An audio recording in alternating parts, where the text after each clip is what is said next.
Saturday in Tryon, North Carolina, and I want to talk to you about the three R's today. Maybe you think that we're talking about school stuff, but we're not.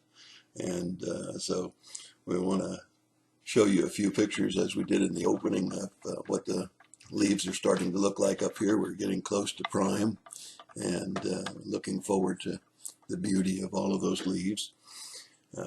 But we also today have a front that came through and you can't see to the other side of the lake, so it's foggy and getting a little cooler.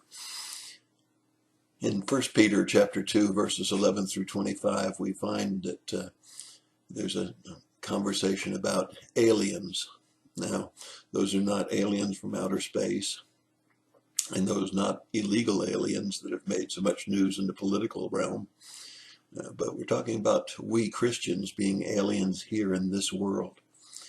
And as the days go by, it seems like we are more and more aliens and more less like the world around us. And so it's very important for us to understand that we're supposed to be sanctified, that is, set apart. We should be different than the basic world around us. In 1 Peter chapter 2, verse 11, it says, "Abstain from fleshly lusts, which wage war against the soul." Well, most of the time when we think about fleshly lust, we think about the sexual lusts, but it's far more than that. In fact, Galatians chapter 5, verses 19 through 21 talks about anger, and it talks about sorcery, and it talks about a lot of other things, including the lust that we might have for houses, boats, cars, clothes, jewelry, pleasure. All of those things are fleshly lusts and not just the sexual ones. And it says that when we have those worldly lusts, it gives us a lack of contentment. That is, we're dissatisfied with everything that we have and want other things. Well, why should we stay away from those things? I mean, after all, some of those things bring pleasure. Well, because it violates God's teaching, it violates other people, and it is a negative witness to the world around us. And according to verse 12, it tells us that we're to be an example to others, not a bad example, but a good example. In verses 13 and 14, it says we're to submit to human authority. That's getting harder and harder to do because we see things that we totally disagree with. Well, we can disagree with things without being sinful ourselves. For example, abortion. Just because we're against abortion doesn't mean that we should go out and shoot the doctors that are performing those abortions. Can we peacefully protest abortions? Absolutely. Can we vote for legislators who support sanctity of life? Absolutely. And it's important for us that we not agree with those things that are wrong, but that we submit to the laws of the land and not break the laws and not do anything else that would be considered sin by God to go against those things.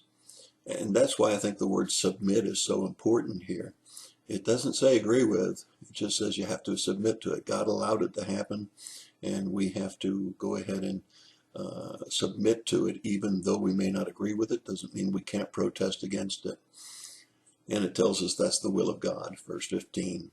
Verses 16 through 18, it says that we shouldn't use the freedom we have as Christians to do whatever we want to as a covering for evil, that we should honor all men. Now, that's one of those things that is hard for some of the people in the South to do. But God tells us to honor all men. And even our employers, even if they are using us in a way that is ungodly, and even though they may not be good employers, we have two options. We can look for another job, or we can just quit. But as long as we accepted the position, and we need to submit to them as well. And so it's very, very important. You said, what about the three R's you were talking about? Well, the three R's are right there in the text in 2 Peter. It's to refrain from fleshly lust. It's to restrain, that is, what we know is right, even if the government is wrong, and be respectful to all people. That's refrain, restraint, and respect. It would be a good way for all Christians to live, to refrain from lustly, fleshly things, to restrain from doing anything wrong ourselves when we don't agree with something, and to respect all men. That's your thought for the day. God bless you and have a great day.